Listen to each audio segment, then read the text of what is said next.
बहुत ही सुंदर सा जंगल था। उस जंगल में एक सुंदर सा चिड़िया रहती थी। उसका नाम था टूनी। टूनी चिड़िया बहुत ही अक्लमंद थी। वो जंगल बहुत ही अच्छा था। उस जंगल के सारे पशु पक्षी एक दूसरे के दोस्त थे। वो जंगल था तो बहुत ही बड़ा, लेकिन उस जंगल में सिर्फ एक ही झील थी, जिस झील में मगरमच्छ रहा करते थे। मगरमच्छ भी सारे पशु पक्षियों के दोस्त थे। उन्हें पक्षियों से कोई भी शिकायत नहीं थी। एक दिन टूनी और उसका दोस्त कौवा खाना ढूंढने के लिए निकले थे। फिर दोनों थककर एक जगह पर बैठ जाते हैं, फिर बातें करने लगते हैं।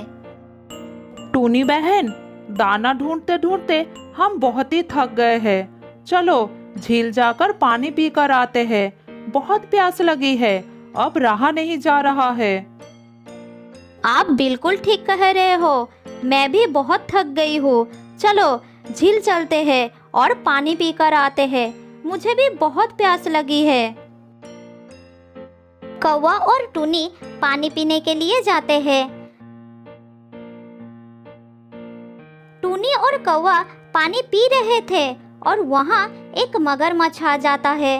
दोनों मगरमच्छ को देखकर बहुत घबरा जाते हैं। टूनी, मेरी बात का बुरा मत मानना, लेकिन मैं तुम पक्षियों को अब इस झील में पानी पीने नहीं दूंगा। तुम दोनों चले जाओ यहाँ से। आप ऐसे क्यों कह रहे हो मगरमच्छ भाई? आखिर आप हमें पानी पीने क्यों नहीं देंगे? अगर हम यहाँ पानी नहीं पिएंगे तो कहाँ जाएंगे? टूनी, कितने सालों से हमारे जंगल में बारिश नहीं हुई है, जिस कारण हमारी झील का पानी सूख रहा है। अब अगर तुम पक्षी भी इस झील से पानी पियोगे तो हम मगरमच्छों को क्या होगा? हमारा परिवार कहाँ जाएगा? इसलिए आज से पानी पीना बंद। अरे मगरमच्छ भाई, ये तो सरासर गलत है। अगर हम पक्षी इस झील से पानी नहीं पिएंगे तो हम कहाँ से पानी पिएंगे? इस जंगल में एक ही तो झील है। हम सब पानी के बिना मर जाएंगे। ये सब बातें चल रही थी तो वहाँ पर मगरमच्छ की बीबी आती है। टूनी बहन, मगरमच्छ जी बिल्कुल ठीक कह रहे हैं। हमारे झील का पानी सूख रहा है। मगरमच्छ जी ने बिल्कुल ठीक फैसला किए हैं।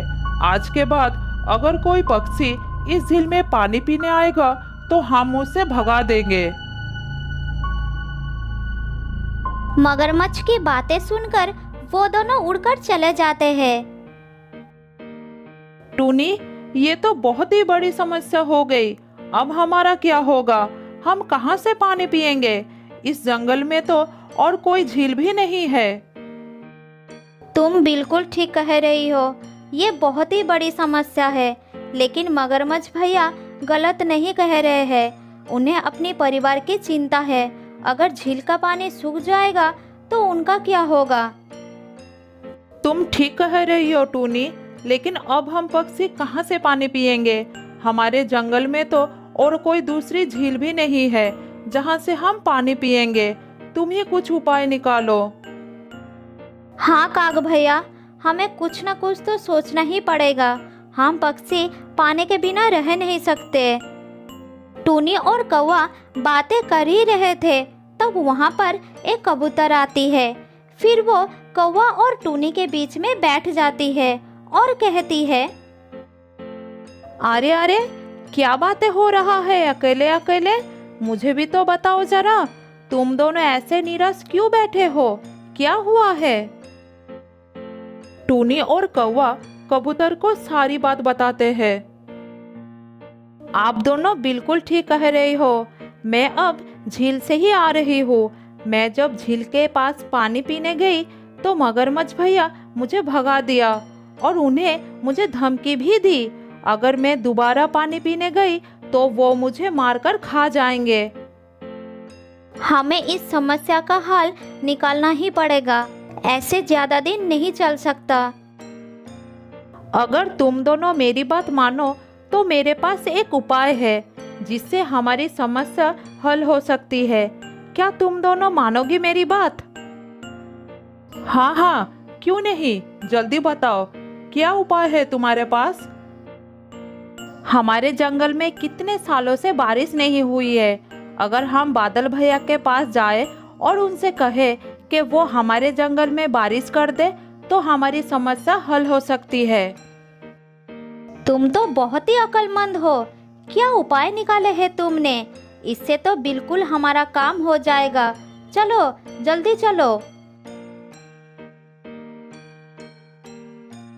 टूनी, कौवा और कबूतर बादल के पास जाते हैं और बादल से कहते हैं, बादल भैया कृपया हमारी मदद कर दो, हमारे जंगल में बारिश कर दो।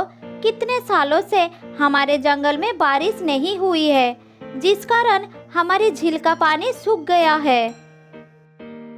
मुझे माफ कर दो टुनी, मैं तुम्हारी जंगल में बारिश नहीं कर सकती क्योंकि हम बादलों ने अभी पानी जमा नहीं किया है। हमें पानी जमा करने में अभी बहुत समय लगेगा, इसलिए मैं तुम्हारी मदद नहीं कर सकता।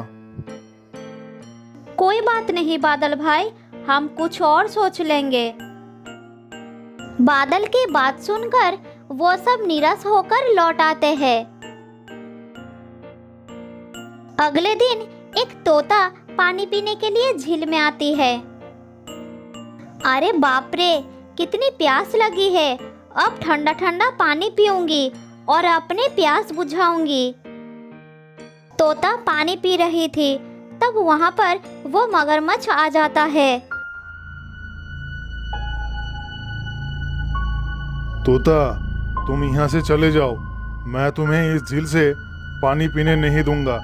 मेरे मना करने के बाद भी तुम सब पानी पीने क्यों आ रहे हो? अरे मगरमच्छ भाई, ऐसे कैसे? मैं अपनी प्यास बुझाऊंगी। मैं इस झील का ठंडा पानी पीऊंगी। पानी पिए बिना मैं यहाँ से नहीं जाऊंगी। लगता है तुम्हें समझ नहीं आई मेरी बात। तोता, अब तुम्हारी साथ बुरा व्यवहार करना ही पड़ेगा। अगर अब तुम थोड़ी देर में यहाँ से नहीं गए तो मैं तुम पर हमला कर दूंगा और तुम्हें खा जाऊंगा। तोता मगरमच्छ की बात सुनकर डर जाती है और वहाँ से चली जाती है। वो डरकर टूनी के पास आती है।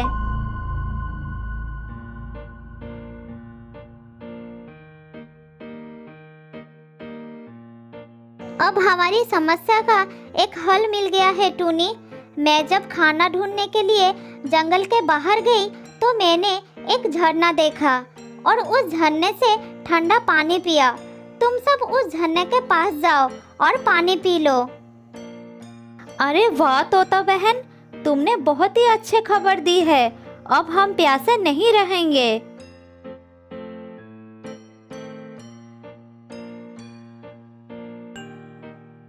तब सारे पक्षी जंगल से दूर जाकर उस झरने से पानी पीते हैं और अपनी प्यास बुझा लेते हैं। फिर अपने अपने घर वापस आते हैं।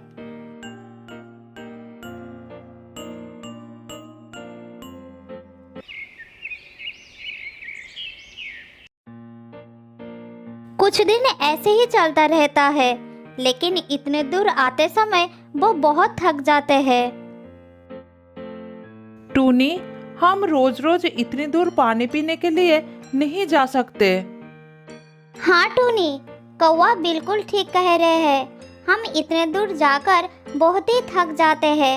अब हमारा परिवार भी अकेला हो जाता है। तुम दोनों बिल्कुल ठीक कह रहे हो, लेकिन हम क्या करें?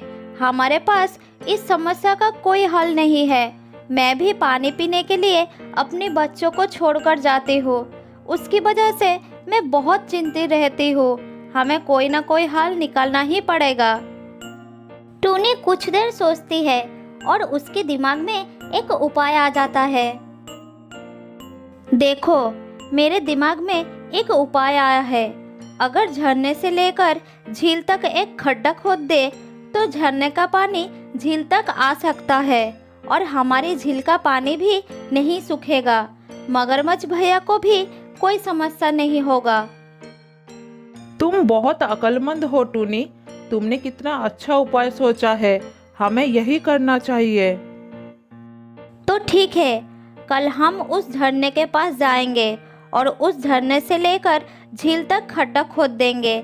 लेकिन ये काम हम नहीं कर पाएंगे, इसीलिए हमें हाथी भैया की सहायता लेनी होगी। वो ही हमारे मदद कर सकते हैं। फिर वो सब हाथी के पास जाते हैं और सारी बात बताकर इस काम के लिए उसे मना लेते हैं। अगले दिन सारी पक्षी हाथी को लेकर झरने के पास जाते हैं और झरने से लेकर झील तक एक खड्डा खोद देते हैं और झरने का पानी आराम से खड्डे के रास्ते होकर झील में आ जाता है। सारे मगरमच्छ अपने झील को भरते देखकर खुश होते हैं और अब मगरमच्छों को कोई एतराज नहीं होता। ये सब कुछ देखकर जंगल के सारे पक्षी बहुत खुश हो जाते हैं। अब टूनी का शुक्रिया करने लगते हैं। तुम्हारा बहुत शुक्रिया टूनी, तुम्हारे उपाय की वजह से हमारी समस्या हल हो गई। अब हम बहुत खुश रहेंगे। इस कहानी से हमें ये सीख मिलती है कि हम अपनी सूझबूझ से अपनी समस्याओं का हल कर सकते हैं।